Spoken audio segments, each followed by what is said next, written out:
Hello mga kayos, magandang araw sa ating lahat. So dito na naman po tayo. So ngayong araw mga kayos, tayo may gagawin. Tayo magpapalit ng bulb cell ng 8DC9 Twin Turbo. So mga kayos, bago po yan, huwag niyo pong kalimutan i-like at saka i-subscribe po yung ating YouTube channel at saka pakisuportahan niyo na lang din po. So maraming salamat mga kayos. So mga kayos, tara, samahan niyo po ako.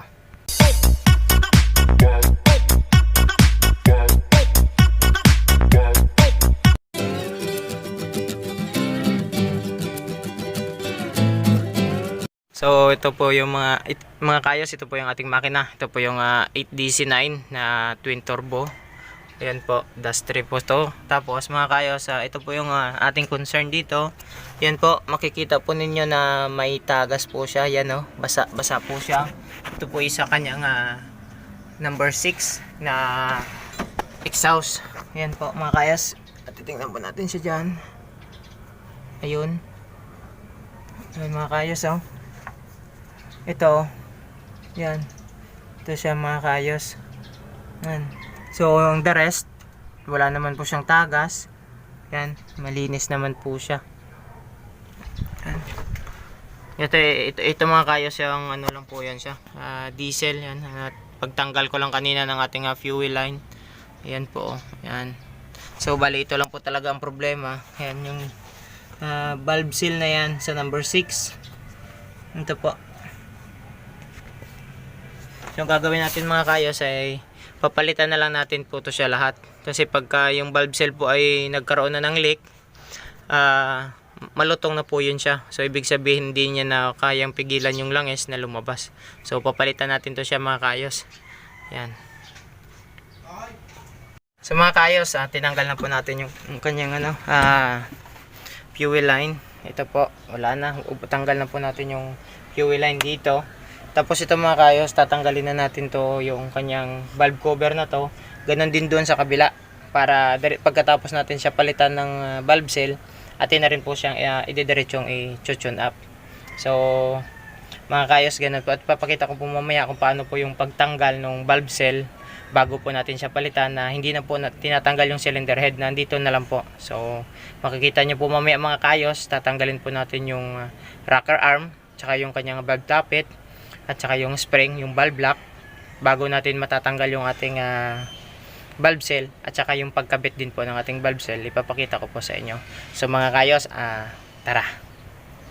Ito mga kayos, so kailangan natin ito tanggalin. Ito yung sa fuel line return, ito, at saka yung sa injector nya, para masilip natin dito, dito sa loob nito yung ating piston, kung talagang nakatap. Kasi mahirap na mga kayos, baka mahulugan tayo ng barbula, magkakaproblema pa. So kailangan tanggalin natin to siya. Ito, yung return na yan.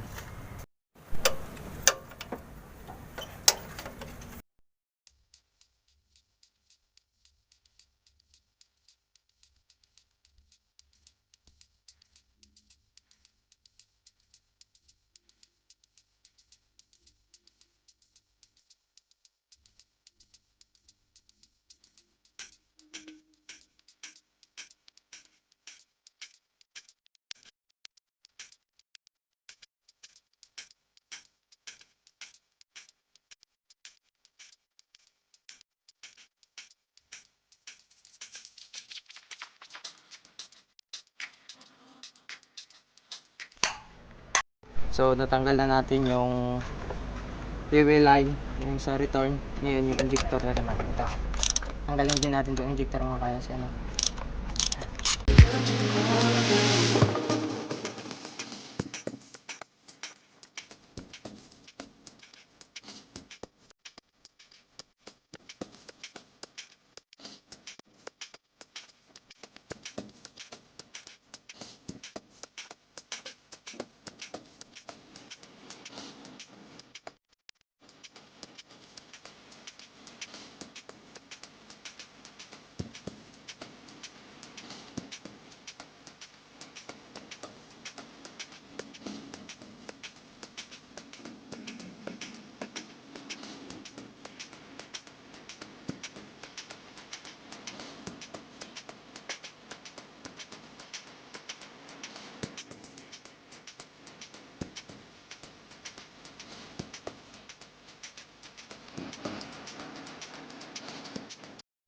Ayan mga kayos, natanggal natin yung fuel line. Ngayon nahugutin naman natin yung mga injector nya. Ayan.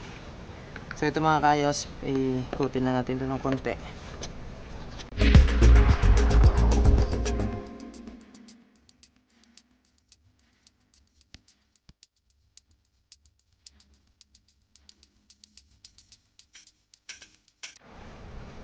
So mga kayos, natanggal natin lahat. Ngayon ang gagawin naman natin, tatanggalin natin to yung kanyang valve cover ito.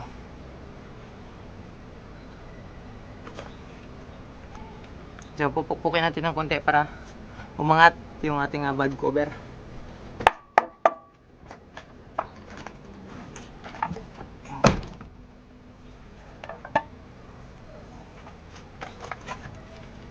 Ayos, ito na yung ating rocker arm yan.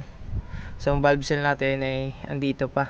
So kailangan natin tatanggalin yung rocker arm para matanggal natin tong kanyang valve seal dito. Yan. Yan o, kita na natin yan. So pabaklasin muna natin yan siya mga kayos.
So mga kayos ay nilagyan po siya natin ng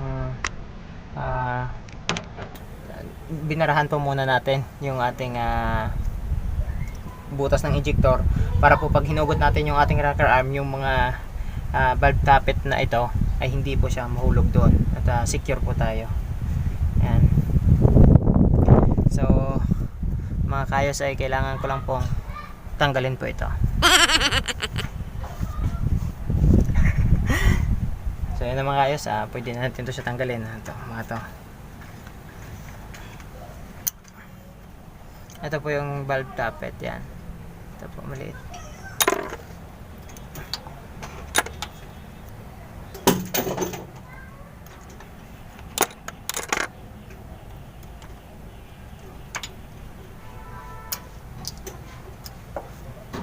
So ito na po, yan.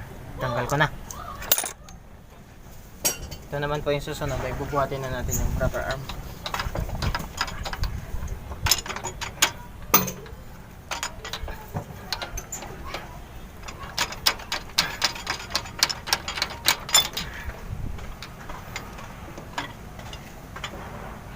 Hello boss, magandang hapon sa mga kadela pa. Tapos yung isusunod po natin itong ating mga push rod. Ito.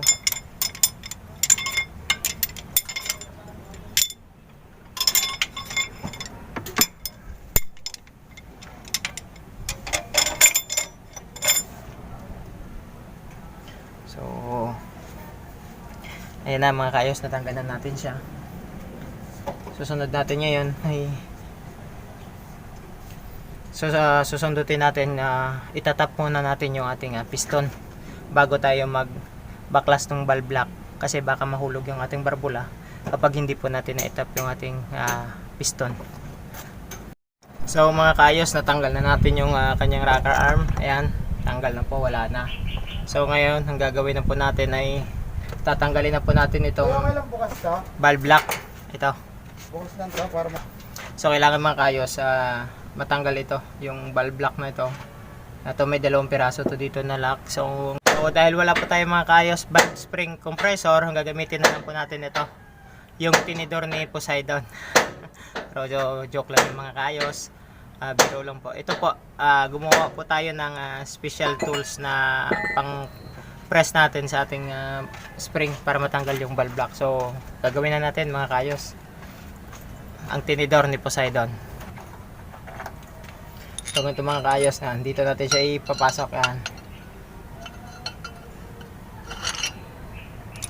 Hindi yan. Tapos ipasok natin siya mga kaayos. Ito.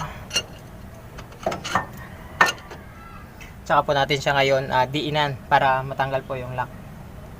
Pero bagay mga kaayos, para maging secure po tayo na hindi tayo mahulugan ng mga ano dyan sa loob, mga bakal-bakal. Ayan, kailangan po natin siya takpan. Tatakpan po natin siya for security lang mga kaayos. Pero mga kaayos, bago po natin yan siya tanggalin, ito yung ating valve spring, kailangan po muna natin siyang itap yung ating piston para po hindi mahulog. Yan. So mga kaayos, nakaganyan na po yung ating nakapwesto lang po siya. So kukuha po tayo ng pangsukat. Susukatin po natin siya dito ng welding rod o nung rod para malaman natin na nakatap yung ating piston, kasi hindi pwede mga kaayos na nakababa siya tapos magbabaklas tayo ng lock, malalaglagan po tayo ng barbula sa loob. So mahirap na mga kaayos. So ito mga kaayos yung ating gagamitin. Ramil, Ito. hindi pa kasi may pa-double yung Yan. luma So Yung city raw yan lagay natin siya dyan. Kali walang asi. So ibig sabihin na sa ibaba siya mga kaayos kasi maiksi yung ating nakausli.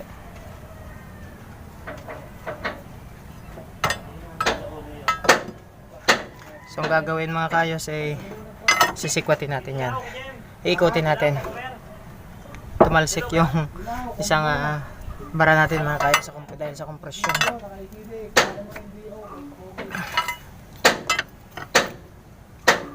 So makikita nyo mga kaayos, umaangat po ito siya. Ayan o. Ayan, umabanti po siya. Ayan.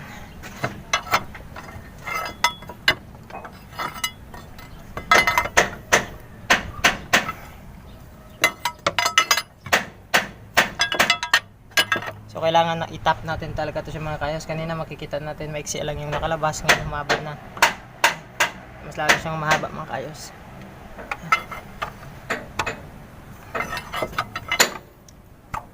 Yun. So mga kaayos, makikita natin yan. Mahaba na yung nakalabas. Kunti pa. Hihianap pa natin siya ng konti.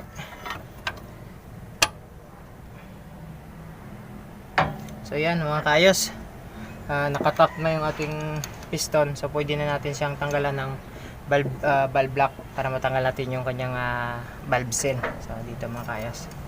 So yan, makikita po natin na mahaba po yung nakalabas dyan. Yan. Tapos yung dito naman po ay maiksi. Ito mga kaayos.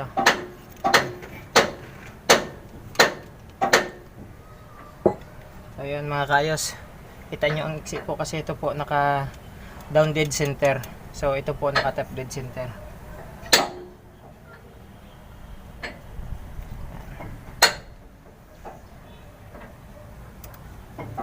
Tapunan mo natin yan siya. So mga guys, dito tayo sa number 4.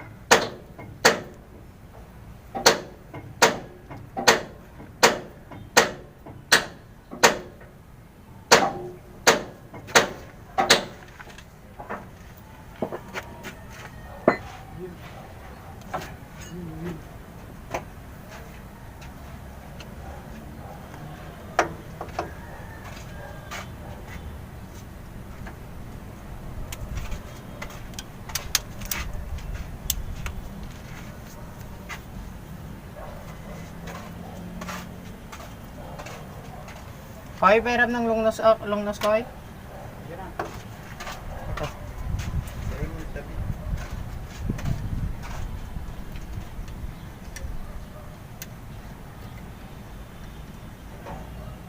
So ito mga kayos, tanggalan natin yung isang black.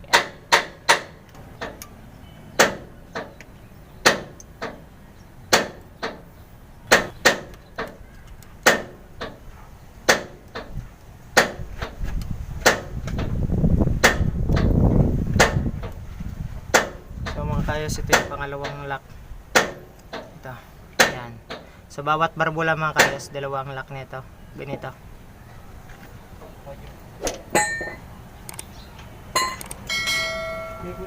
So pwede na natin to sa tanggalin mga kayos yung ating pangsikwat.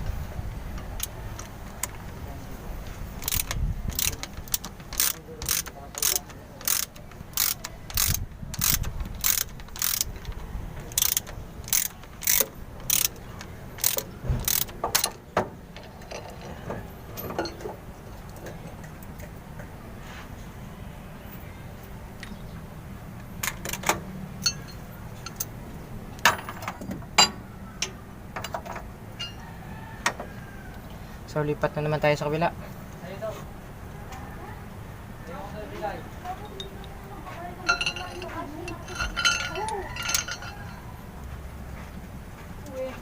Gcash ko muna isa-send ko.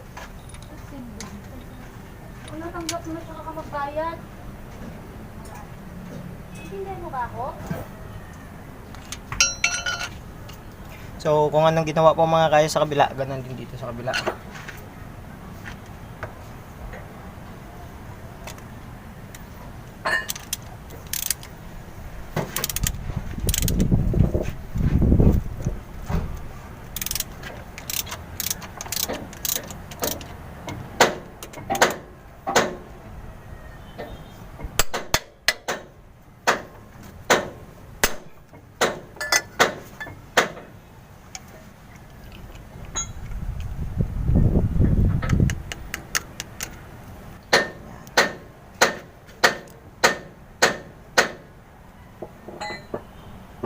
So tanggal na natin siya mga kayos. Yan.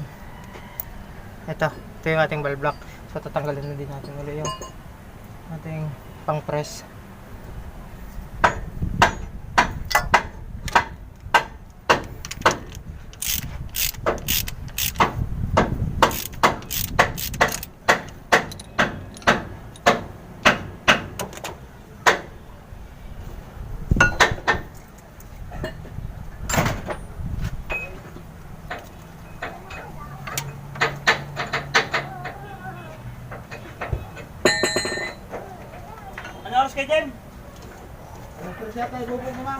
So ngayon mga kayos, dito na tayo sa valve seal. Ito, kakagatan natin siya ng race grip para matanggal po natin siya.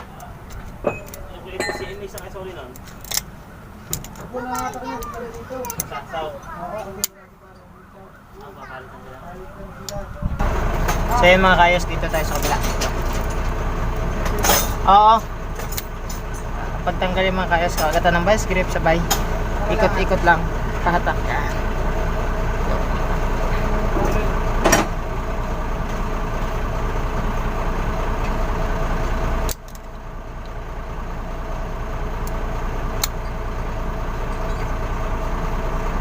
Yan. Tingnan ang mga kayos.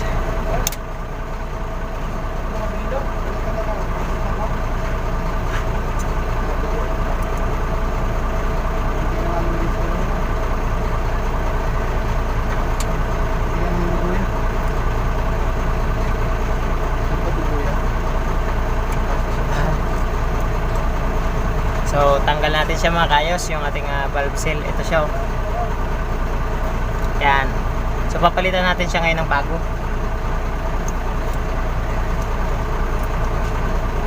Punasan muna natin siya mga kayos. Yan.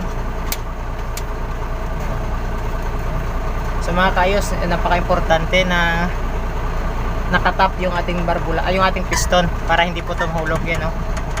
Kahit wala siyang lock, hindi siya mahulog. So kukuha tayo ng valve seal. Ayan. So bago naman po ito ikabit mga kaayos, yung ating valve seal, so kailangan po natin tanggalan ng spring. Ito. Yan. Ito yung spring na to. Tinatanggal ko po muna yan mga kaayos. Para po ay madali po siyang ipasok sa ating barbula. Doon. Yan. Tatanggalin lang po ito. Tapos pag nakapwesto na po siya doon, ibabalik na lang po natin. Tapos mga kaayos, ito po ay akin pong nilalagyan ng grasa. Nandito sa loob. Dito. Ito po. Yan. Iumang na po natin siya dyan.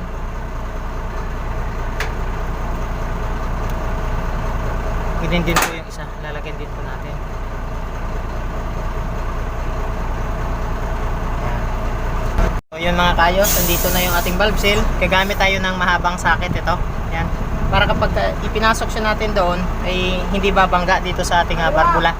So ito mga kayos, pasok natin siya dyan. Dapat yung ating valve seal ay sigong-sigo lang siya dyan mga kayos. Ayan. Ito, papakita ko po sa inyo. So ito po yung ating valve seal. Tatanggalan ng spring. Dito mga kayos, oh, kailangan diyan lang siya. Yan.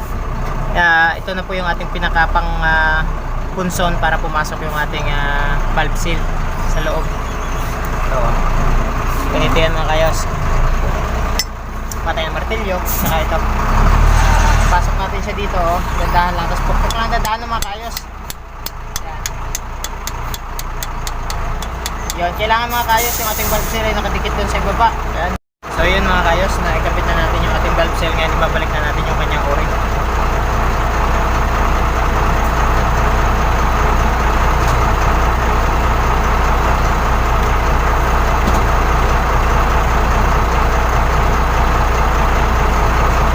So ganun lang mga kayos yung pagpapalit ng ating valve seal niyan. So kailangan po talaga number 1 ay nakatap yung ating piston para hindi po siya mahulog. So yun lang mga kayos, no. Babalik po yung spring niya na ganito. Ganun lang din po kung ano yung ginawa natin pagbaklas, ganun din yung ating gagawin sa pagkakabit. Kailangan i-press natin yung spring para maikabit po natin yung dalawang valve lock. Sa mga kayos yung paglalagay ng kanyang valve lock, so ilalagay natin to yung ating tornilyong yan. Tapos sisipotin po natin siya pag ganun. Paglagay natin ng valve lock mga kayos. So ito, ilagay ko na yung isa mga kayos. Pakita ko na lang din sa inyo yung sa kabila, yung pagkakabit ko rin kung paano mga kayos. So ito mga kayos, lagay natin ito muna yung spring. Dalawang spring nito mga kayos. So yung isang maliit saka isang malaki yan. Yan. Tapos yung kanyang lock sa itaas. Ito, yung kanyang sombrero mga kayos dito. Tapos yung tornilyo natin, tornilyo natin siya dito. Yan. Pero wag muna natin siya masyadong ihigpitan mga kayos. Kailangan medyo maluwag lang siya para mamaya pagka ipipress na natin siya, higpitan na natin. So mga kayos, ito na, nakakabit na yung ating pangsikwat. So ngayon, sisikwatin natin siya mga kayos. Tapos natin pong ilalagay ito, yung pin. Yung ating valve lock. Ito mga kayos.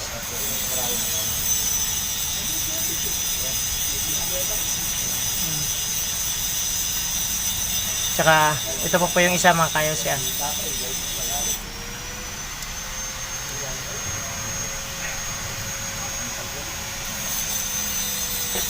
So mga kayos, ito na, naikabit ko na yung pangalawang lock, no? Tapos tatanggalin po natin tong ating tornilyo.